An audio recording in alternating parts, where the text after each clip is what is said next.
I want people to know that they can do hard things. 10 years ago, a friend of mine challenged me to come and swim in the bay with no wetsuit, and I thought he was crazy. I went, I had a panic attack, but I was able to swim, and then all of a sudden, every cell in my body was alive.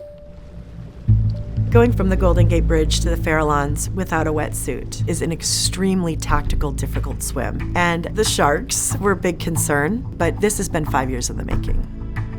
When it was time for me to jump in, I'm like, here we go. 1, 2, 3.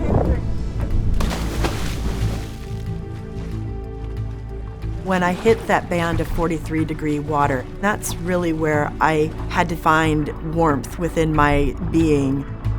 My experience in nursing has prepared me for this. Sometimes we have to dig deep to help that patient. The first thing that I try to do with them is breathe. I know my patients go through a lot. I have to be there for them each and every day. During the swim, I thought a lot about a very special 6-year-old patient. I would tell her mermaid stories every day. What she wanted to do when she left the hospital was put her toes in the salt water to see if her tail sprouted. I thought of her the whole swim. That's where I drew my strength from. The swim itself finished at the Fisherman's Buoy. I actually kind of sprinted toward the end, and when we arrived at that buoy, I just cried with just excitement.